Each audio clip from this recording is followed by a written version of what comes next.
This episode is brought to you by MeUndies. While MeUndies can't totally help your love life this Valentine's Day, they can offer you insanely comfy undies and loungewear to buy or gift. MeUndies has so many awesome Valentine's Day prints and styles. Plus, you can match with your partner, friends, or even your pets. This Valentine's Day, give the gift that'll keep them thinking of you and score huge site-wide savings at MeUndies.com/Spotify. That's MeUndies.com/Spotify. MeUndies. Comfort from the outside in.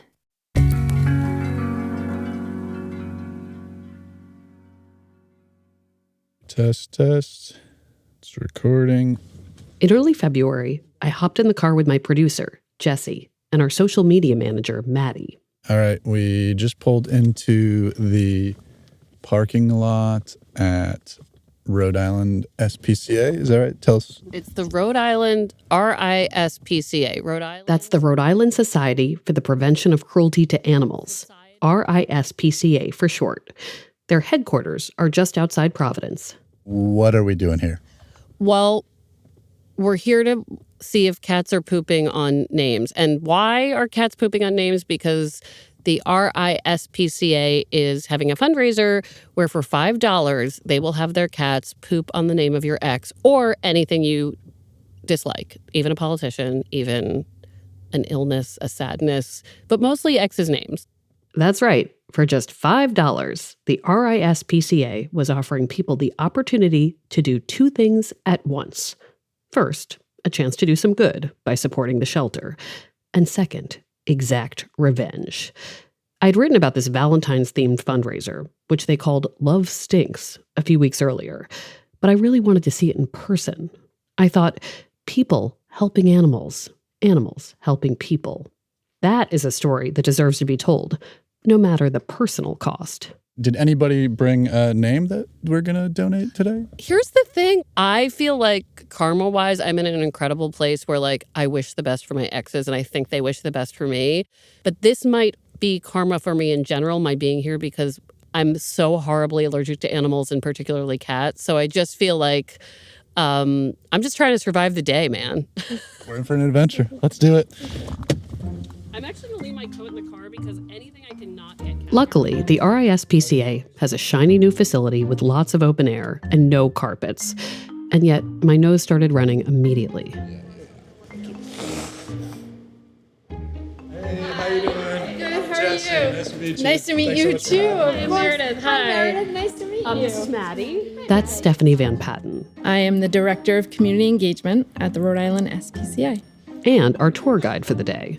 And then we have two guys in here, so this is our community cat room. So through. Oh my God. So typically they have this and this, and that's their little space. I also love that this is called Catios, and you must have so many cat puns that.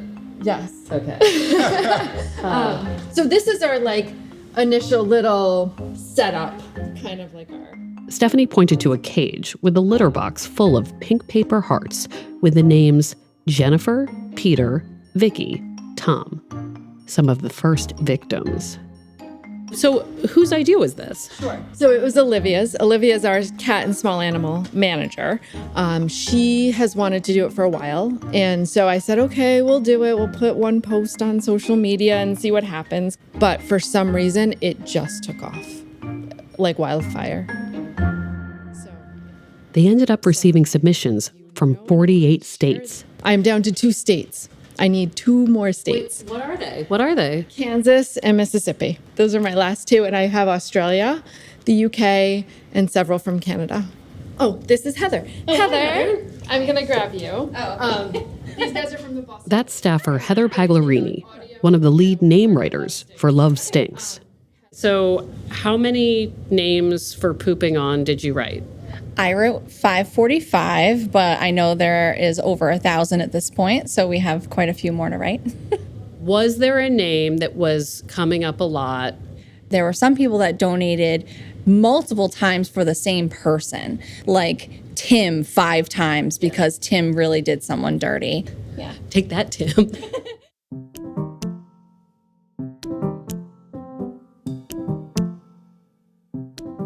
I wanted to visit the Rhode Island SPCA, partly because I was curious if they had any insight into the kind of catharsis that they and their pooping cats were providing people. because I know that getting hurt sucks, but I also know how good it can feel to turn heartache into something productive, communal, and maybe even funny. I mean, in a way, that's what Love Letters is all about. My suspicion was that the reason the fundraiser blew up and went viral wasn't just because it was a good joke. It was the chance to give pain some purpose. I wondered aloud if any donors actually included details about their grievances. Or is it just... So I will say those are my favorite when people write the reasons. I won't share the details of some of the people that have told us their reasons, but it is cathartic, even for us to read them in such a high-stress job. We feel good. We're doing something good for the community. Everyone can feel good about some of these people ending up in litter boxes. And everyone did feel good, except for me, once my allergies really got going. Thank you so much for this. I am feeling like I should go soon because you're good. It's like the air, like... Yeah. I just Before I fled for safety, one more question occurred to me. I don't know, maybe it was because I was surrounded by so many adorable animals and paper hearts, but I had to ask. Have you seen animals here fall in love? Oh, for sure. Oh, yes. From the Boston Globe and PRX, this is Love Letters. I'm Meredith Goldstein.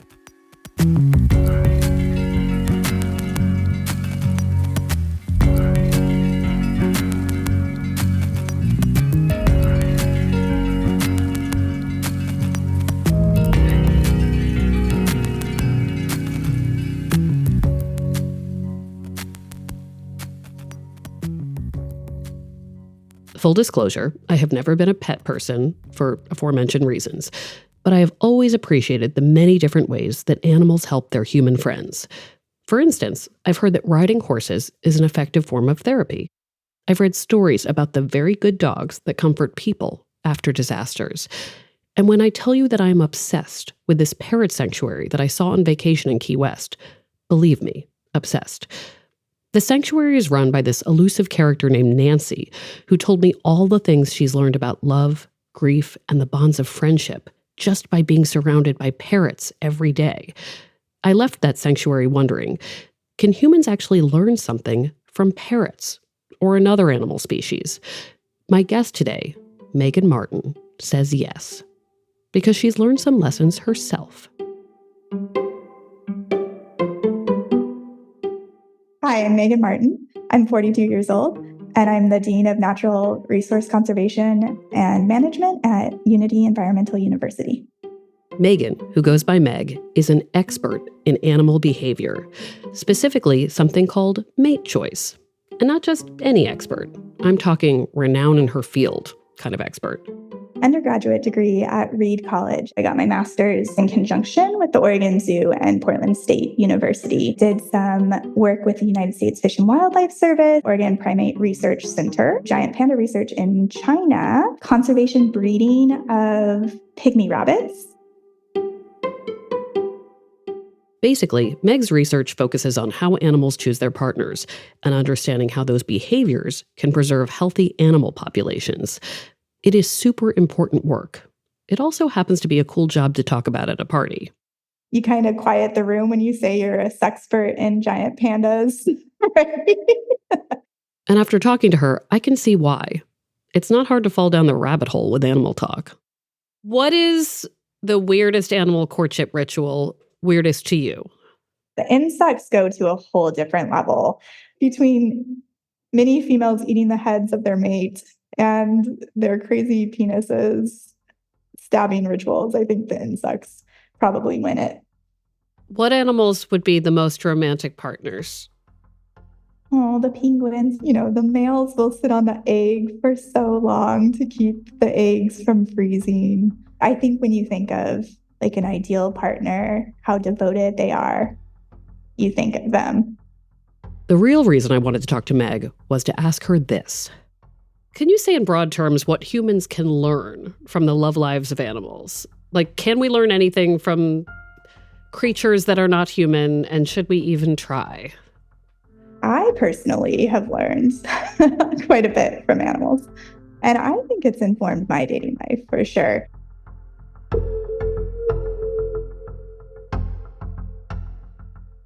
Today's story, Meg's story, is all about the lessons we can learn from the animal kingdom. I know this may sound silly, but hear me out. Even Meg, the expert, says animals are helping her figure out a whole new way of thinking about partnership and what makes a good match. To explain how she got to this point, let me first share a little about Meg's background. As you can imagine, I was a kid that loved animals. I grew up part of my life in a very, very small town in Fowler, Colorado, on an 80-acre ranch that was mostly abandoned, but we owned pigs and lots of dogs and cats and, all sorts of animals running around. Meg's family moved around a bit when she was a kid, mostly to rural areas in the Southwest. I very quickly fell in love with horses and begged my parents to buy me one. I think you might be the first horse girl we've had on Love Letters. I think as for... That seems like statistically impossible. No, but you are the first person to say, I am a horse girl. Like, I'm sure some of our girls have been horse girls, but I have not known them to be. And I am very excited to finally hit the demographic. Eventually, Meg's family lands in the small town of Springville, Arizona, where she spends most mornings and evenings riding the horses she persuades her parents to buy. My mom was always very, very involved in taking us to all of our activities. We did everything from ballet to piano. When it comes to love and romance, Meg finds her best example at home. My mom and dad have been dating since 8th grade. So that kind of set the tone, I think, for my dating. My dad was the type to always send me and my twin sister flowers on Valentine's Day to the school in our twin colors. I was always purple roses and she was always pink roses. I thought that, you kind of met your person, you fell in love, you stayed married for the rest of your lives. You devoted your resources to raising your children. And then you kind of sat on the front porch in your rocking chairs with tea and books like in your old age. Meg has a few serious relationships in high school and college. But once we started dating, I usually stayed in that relationship for a pretty long time, probably too long most of the time, even when I saw, red flags. It's in college where Meg realizes that she can make a career out of her passion for the natural world. She studies biology, focusing on the science of animal behavior. Not long after graduation, she gets the opportunity of a lifetime, a 6-month fellowship with the Smithsonian Institute to study pandas in China.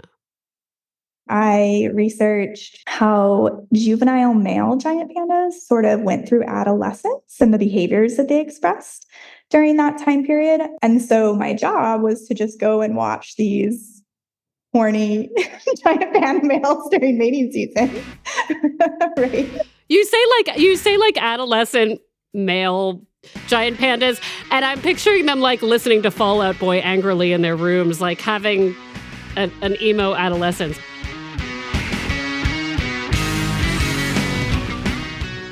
What did they do all day? Well, it turns out that when a female goes into estrus. Estrus, by the way, is the 72-hour period where the female panda is able to become pregnant and is willing to have sex. She starts to bleed and they deposit cysts.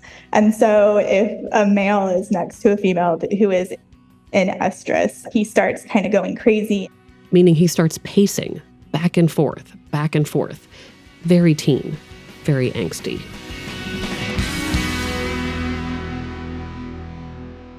And he'll make these very interesting calls that are called bleats, which sound like a goat. They go, and they'll call to each other. Just so you know, Meg nailed the bleating. Compare her take to the real thing. And then the females will make a chirp like a bird, and it's like, and that's like the come hither call for the female. Like, come over here. I want to interact with you. It's here, watching horny pandas in China, that Meg realizes something that will ultimately make her a big name in the field of animal mating. At this point, it's 2003, and conservation breeding programs are operating in what Meg calls a Noah's Ark style. So they would only have one male and one female. pairs that the scientists had determined were the best genetic match. You can imagine if I throw you in a room randomly with one guy, what are the chances that you're actually going to mate and produce a baby? So at one point, Meg is assigned to observe this one scientifically love-matched pair of pandas for a few weeks. I'm going to call them Bella and Jacob. Jacob's enclosure is right next to Bella's. Scientists think he's perfect for her. But Meg notices that Jacob isn't the only man in the picture, because Bella also shares a wall with another male panda. I'll call him Edward. And that female, Bella, loved the other male, Edward, and would only spend her time with the other male, not the one they wanted to breed, not the genetic match. Eventually, it's estrus time. The scientists put Bella and Jacob in a room together, hoping they'll mate. But what happens? She just didn't breed with him. And that got me thinking, I don't understand why we're not, giving at least two choice. It's really unnatural to not have choice. If you look in the wild, it's very unnatural to not have actually even more than two choices, right? That realization would shape Meg's career. I just ended up doing the basic, putting one female in between two males, because most mammalian systems are female choice based. And it turns out I've now studied it in about 7 different species, and almost every species, if we compare mating to a preferred male and a non-preferred male in those mate choice tests, the female will be more likely to produce babies and will raise the babies better, and they will survive longer. So that's what I'm famous for in the zoo world. After her experience in China, Meg goes on to get a PhD. She does a postdoc, becomes a professor, and the conservation method she develops, the one that provides females more mating options, is adopted in zoos around the world. It helps entire species avoid extinction, including the pygmy rabbit. And this whole time she's becoming a rock star in her field, she's also living a life, making friends, finding community, and falling in love. When did you realize, or did you realize at a certain point, that you were studying animals and learning things about their habits and rituals and comparing it to how you were looking for a partner, how you were choosing partners? At what point did you realize there might be something that they could help you with?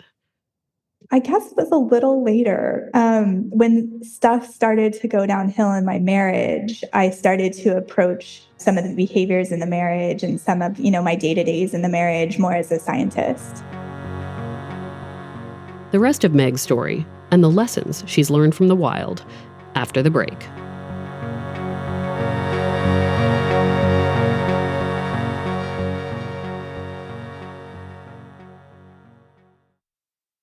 Here at Life Kit, NPR's self-help podcast, we love the idea of helping you make meaningful lifestyle changes. Our policy, don't be too punishing on yourself or too grand in your goals, which is why we've got shows on how to help you make little nudges to your behavior and create habits that stick. Join Life Kit to get the tools you need. Listen to the Life Kit podcast from NPR. Okay, we're back. So in 2006, Meg was working on her master's. She was 25. She was doing research at the Oregon Zoo and studying at Portland State University, where she was assigned to share an office with her future husband. He was the very tall, dark, and handsome graduate student. And I was head TA of the Human Anatomy and Physiology lab and working on pandas, top of my career almost. The two form a friendship, but nothing more. At first, anyway. At the time, he was dating someone else who he eventually married. That marriage lasted for 6 months. Should have totally been a red flag to me, in retrospect. And then I think within a month, he was looking to date me and, wanted to get together with me. Things start to move pretty fast. So Meg tells him, hey, maybe we should put the brakes on a bit. And then he would be like, well, I'm going to go date other people then, sort of, again, maybe should have been a red flag. But yeah, so we eventually jumped in. I was on birth control. We got pregnant. And then decided to have it, again, we had been friends though for a while. So I wasn't feeling too apprehensive about it since I felt like I had known this person. But of course, knowing someone in a friend sort of setting versus a dating setting can be a little different. Their son is born in 2010. 2 years later, the couple gets married. After Meg finishes her PhD in 2015, she begins working on her postdoc in China with the San Diego Zoo. Meg and her husband continue their animal research work together. By 2019, she's about to finish her postdoc, but her marriage is in trouble. They file for divorce that year. A lot of this is private and not suitable for the show, but the two are still dealing with some conflict as they wind down their marriage.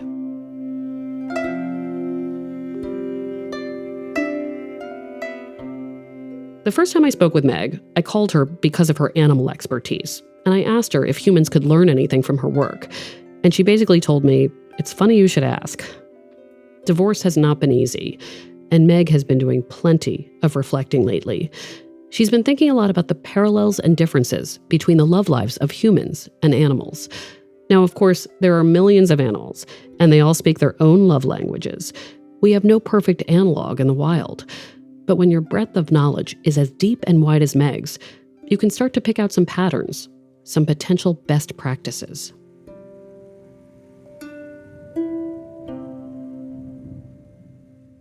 In my conversation with Meg, we talked about 3 distinct lessons we can take from our animal brethren. Lesson number 1, it's okay to be picky. Female birds definitely are always sort of the epitome of what we put forward as like the choosiest animal. They're very, very picky. One of the biggest things that I've learned is that I wasn't that picky in mate choice.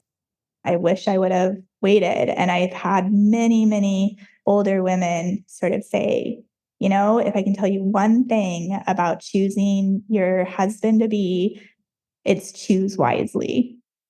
Part of that pickiness, Meg says, is paying close attention to who people really are. She talks about something in the animal world she calls dishonest signals.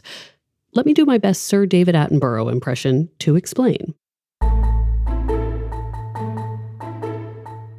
In the dog-eat-dog survival of the fittest Darwinian world that is nature, male animals sometimes use deception to attract a mate. As Sir David puts it, he's going to have to use trickery. Tree crickets essentially build megaphones out of leaves to amplify their mating calls. Crabs grow huge but weak claws to intimidate their rivals. Fish do this a lot. They will sneak in and sort of win mating opportunities by pretending to be a female fish in this male fish's harem. In the human world, catfishing comes to mind. But Photoshop Tinder profiles aren't the only way people send dishonest signals. We're not great at picking them out as humans. I've got to say, we haven't evolved to really discern dishonest signals, and we get a lot of them nowadays. And for me, it comes down a lot to like the kindergarten rules. Actions speak louder than words. And if you're doing an action over and over again, no matter how much you apologize or give me a dishonest signal about how you're never going to do that again, I need to believe those actions. I think I give like the benefit of the doubt too much. So even as I start to see red flags or patterns that may be troubling, I was very much raised with, there's something redeeming and good about, everyone. And I loved that I was that naive in a way. But I also wish that I had known it's not your job to fix someone else. Even if you do want to give them multiple chances. This takes us to lesson number 2. It's okay to walk away from a partner that's not working out, natural even. Taken further, perhaps lifelong monogamy with one person is not actually some mating ideal that humans should aspire to at all costs.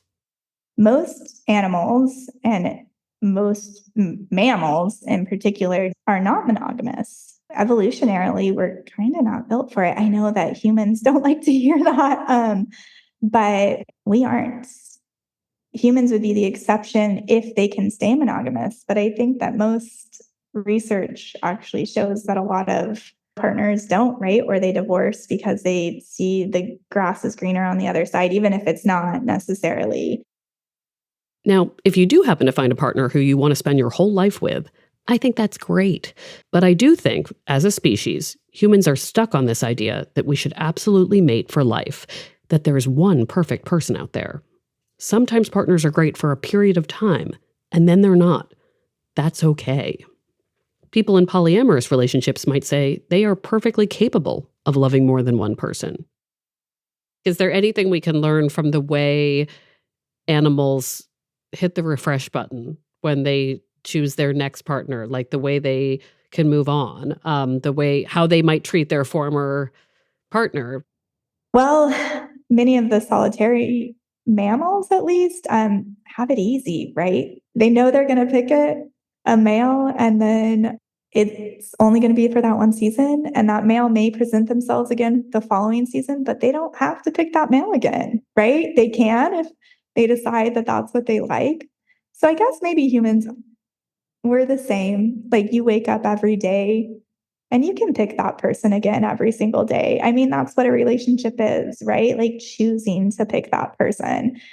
But I think we could certainly learn from them about the ease of letting that person go and just saying, hey, that's what you provided for me in this season, right? And next breeding season, I may get something better, or I may come back to you.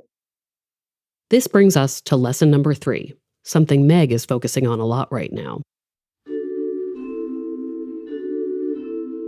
Single parents can and should turn to their community for help.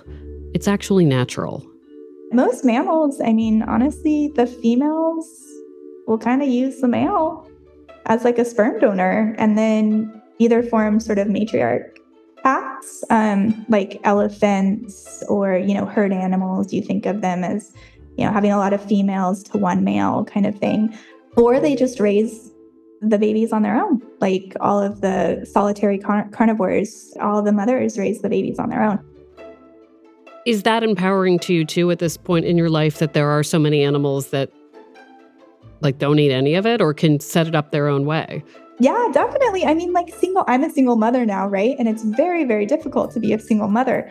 But I keep telling myself, man, all the pandas and all of the panthers and lions, all of them, a lot of the solitary carnivores are single mothers.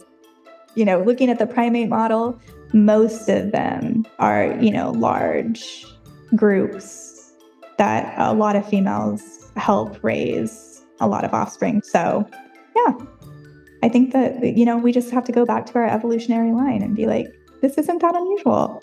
Is that something you actually think about on hard days? Like, is that a comfort? And yeah, you got to get your community around you. Mm-hmm. Yeah. Let's be clear. No matter how supportive a community you have, us humans could do a lot better. Imagine if we offered more childcare help, financial support, time off, affordable health care. Looking back, it's almost funny how little Meg had considered the parallels between her dating life and the animals she studied.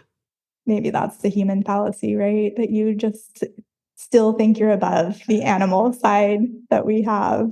And you just don't see it. Like when you're in it, you just don't see it sometimes. With her marriage behind her, Meg is busy parenting and working. She's helping cultivate a new generation of conservation scientists as a dean at Unity Environmental University in Unity, Maine. The school's mission is to prepare students to tackle the challenges of climate change at an affordable price. And Meg is dating again. There's no way to predict the future, but she's seeing a wonderful man. The result, she says, of being pickier in her mate choice, just like the birds.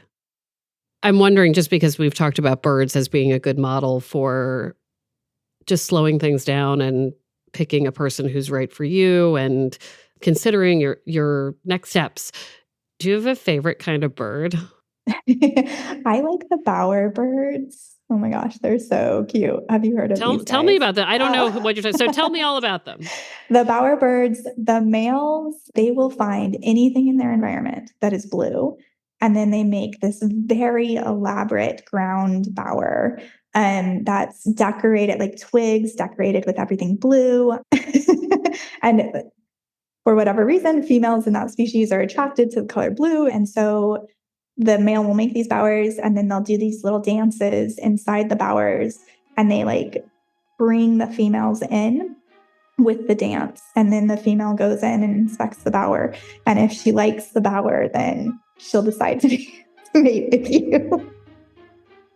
I think it's just the fact that you put so much care into this and expressing, like, oh, I really want you to come and like look at this thing I built. Yes, it's very cute.